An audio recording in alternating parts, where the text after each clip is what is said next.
Alrighty guys, welcome back to the channel. So for today's video, I'm going to be talking about some of my recent mail days. I've got a stack of them here. I've got a bunch of stuff that I haven't even opened yet that we'll go over. And we're going to be discussing the cards that I'm targeting in the near future, things that I'm grading, things that I'm buying, and things that I think you might be interested in hearing. So first off the bat, this is more of a PC card than anything, but Mike Cameron, 2011, it's a Red Sox card. I'm building a diamond set, which we'll talk about in just a moment, but this is just an autograph card, and as being a Sox fan, I just snagged it. So that kind of leads me into the next topic, though, which is the 2011 Diamond Hope set, the Hope Diamond set. And these are all numbered out of 60. And so I have a bunch of these right here that I snagged. So let's see if I can get them all. Not all of these are notable players. You know, Aaron Hill, Corey Hart, these were good players. Daniel Bard's still playing.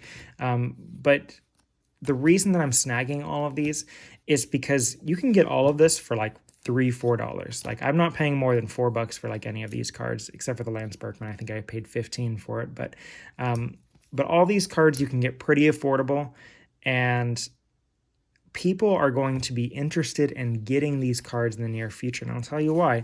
Because this year was Mike Trout's rookie year, the 2011 year. It was Freddie Freeman's rookie year.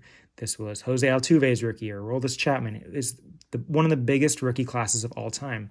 And so you're looking at 2011 when there weren't a lot of sets out there. You have basically Topps and Topps Chrome, and then that's essentially all that was there. There's Finest, Bowman's Best, I still believe, was out there, but you had 3 sets, and this is obviously the biggest one out there. So when you have people that are trying to set build, and they're looking for those cards that are in a PSA 10, who out there is grading Reed Brignac cards? Well, probably nobody. But you know what? This is numbered out of 60. It is, if I can send this off and it's a pop 1 in a PSA 10, well, guess what happens? I have the only PSA 10 out there. And if people are looking to set build, this card suddenly becomes something that's valuable. I mean, you look at some of those sets from the 80s, the Michael Jordan sets, and the players that are just not notable of the eras. If they're in PSA 10, you're still going to find them for thousands of dollars going on eBay. And this is kind of the same comp to that. I'm not saying it's the same thing entirely. I'm not saying Reed Brignac, this card's going to be $1,000 if it's a PSA 10, but could it be a couple $100 and surprise you if it comes back at 10? Yeah, it might. If it's a pop 1, totally might. So this is the strategy that I'm kind of going with right now with this. Definitely think that it's something that I'm going to be targeting in the future for it, but let me know what you think about that. I'd be interested to hear in the comments. Next guy up, my guy Miguel Bless. So going back to the first video that I ever posted on this channel, I think he was involved in it. And I'll tell you right now, man, if there's any guy that you should be picking up right now, I'd be picking up Miguel Bless. He just hit the top 100 prospects list. I think by the end of this year, he's going to be a top 25 prospect. I think he's number 93 on a lot of people's list, those low 90s. I think he's going to be top 25 by the end of the year. I could be top 10 even. He has all of the tools necessary to be a superstar in the league. He's going into his age 19 season. He is in a great farm system, or great team. So the Red Sox, this isn't like you're buying a Pittsburgh Pirates player. It's a notable team. And he's also going to be somebody who potentially could get called up in that near future and be on part of those really good Red Sox teams that hopefully are coming in the 2024-2025 type season. So I'm going to go ahead and just leave it at that. We'll talk about him a little bit more later, but Miguel Bless, guys, this is my guy for 2023. I'm telling you right now.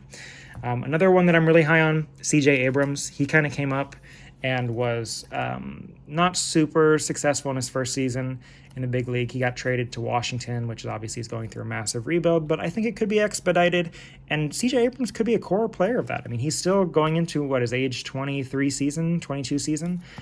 He was born in October of 2000, so yeah, this will be his age 23 season. He's young, man. I mean, he's got a lot of tools. He was a top 10 prospect just last year. So I think it's a good value. You're picking these up for $5. The Wander versions of this are going for like $100.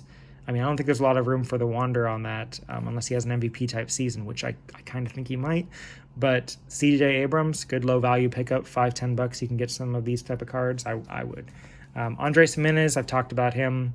He had a 7-WAR season last year, guys. He's a 7-WAR. He was 23 years old and had 7 WAR last year for the Indians. Top 10 in WAR, wins above replacement in the league in all of baseball last year. And these cards are going for like $5 because he's on the Indians. Can you imagine if he was doing this on the Mets right now? This card would be $50, $100 right now. I bet you anything. But he's on the Indians, so I think he's definitely going to be in the MVP conversation unless Judge decides to hit another 50 or Ohtani decides to do what he does. So, I mean, he might not really be in the conversation, but he could be pushing top 5, which I really think that it's going to push the value up on some of his cards. So, Ronald Acuna, I picked up these for like $2. I just really like this parallel and this card. I think the picture is awesome. This is just a personal preference type thing, but these guys are going for like $40 in a PSA 10. I picked these up for like literally $2 a piece. So, I mean, I might not grade them, but if I do and they come back at 10, you know, it's $20 all in, making $20 on it. So easy peasy. Alex Bindless, I just sold a bunch of his, and I didn't realize how much his market had tanked, or else I probably would have hang on to more of it. I picked this up for $25. This is his first Bowman, numbered out of 71. He is still 22 years old, man. He has the potential to be like a 30, 40 home run bat in the big leagues if he can kind of put it all together. So I think people are sleeping on him because he had a rough transition into AA last year, but I mean, he's going to be in AA, and you know, if he hits another like 20, 30 jacks this year, I mean, he could get back in those prospect charts. All right, I'm going to finish up with some Wander here, at least for the unopened or for the open stuff. So this is a metallic that I picked up. This was like $5. It's just a variation of Holiday. It's nothing super crazy, but I just snagged one of these guys because I thought the centering was pretty solid. And then this one is card that I was shocked to get for what I did. So the super short print, triple supers for the base cards of his, those are like the Raymond head, where it's the mascot head. Those are going for like 8,000-9,000. They were going for like $3,000 when it first came out. This is the triple super short print version with the candy cane in the back for the holiday edition. So it's an SSSP. I got this for $28. Yeah, $28. I'm pretty surprised. I don't know if this is going to come back at 10. I'm probably going to send it off to grading just to see. I think that this is way more than $28. I mean, this is there's probably less than 200 of these that have been made across all platforms. So, I mean, I don't think there's any risk in this $28. And these last two cards. So I talked about the Wander Gold Foil a little bit earlier, like those potentially could be selling for $300. Well, in fact, I did sell one for about $300, and then I bought these two guys instead. So these are a first edition green out of 150. Right here you can see it in the top corner there. I'm holding this weird, but 150. And this is the gold first edition out of 10. Oop. I grabbed the wrong one. I have a PSA 9 of this that I grabbed as well, but it's the same card in a PSA 9 that I just picked up as well. This is the 10 that I graded myself. But anyway, so I grabbed both of those for $200 total. $200. So the pop counts on both of those are less than 20, and the gold foils are over 200 right now. And just with one tiny number, it brought this down to $100, even though this is numbered out of 150 and from a more premier set being the first edition. So, you know, I think the market's going really crazy right now with all the sets. I'm actually a little bit concerned about just base cards, even like variations of them. I think that the PSA 10 is so crucial right now. So I'm probably going to crack this one. I might crack the other gold foil, although I do have a potential trade lined up for it. But if I don't, I'm going to crack these and try to resubmit them and just try to get that 10 again, because if I got this for $100 and I crack this and it's a 10, it's probably a $600 card. So the risk is definitely there, but the reward is worth it. So, all right, we'll kind of just jump into some of these other cards that I have here. So let's see what we got. So first card that we're opening up. Try to make this quick. All right, talked about him a lot. Miguel Bless. Are you surprised? This is the pink out of 199. Is that where it is? Where is it? You can hardly see it here, but it's out of 199. There it is. So pink out of 199. I grabbed one of these for like $40. Just to put this in perspective, if this was Julio Rodriguez's card, this would be a $1,000 card. If it was a PSA 10, $1,000.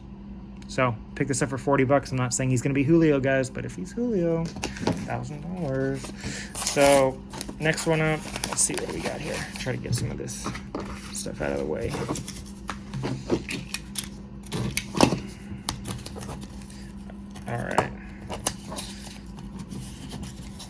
Are you gonna be shocked if I tell you it's another Miguel Bless? Well, it is. It's a shimmer. I picked this one up for like $20. The shimmers are pretty cool. I already have a couple of these, but it's a shorter print. I think the variation is very cool. I picked this up for like 20 bucks again. Those are the type of cards that I think a lot of people should be going after right now, those shorter print cards, because base cards are dead. They don't exist anymore. Oh my goodness, I'm sorry. Maybe I should have opened these before. Wow.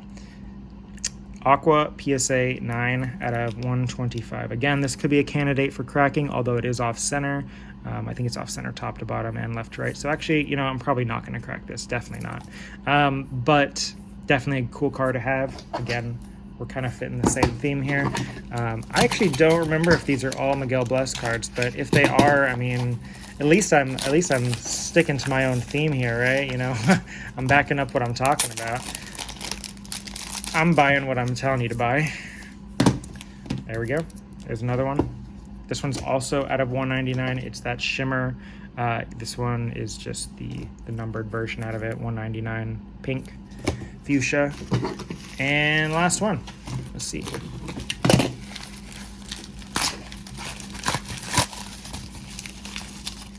Oops.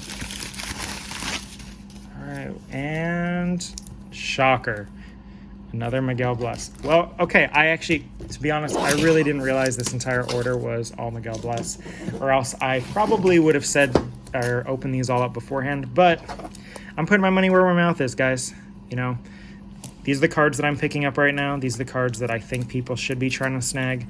I picked up all of these for like $120, $150, I think, something around that range, and, you know, I'm selling a lot of stuff right now. I'm selling a ton, but I'm trying to pick up a little bit more value stuff that I think is gonna pick up, and I think that this is definitely the right guy to go for. So thanks for tuning back in. I know that the videos have been kind of sporadic lately. It's been crazy couple months here with the holidays and work and everything, but appreciate all of you guys that are sticking with it, and I hope you guys all had a great new year, and I'll talk to you again soon.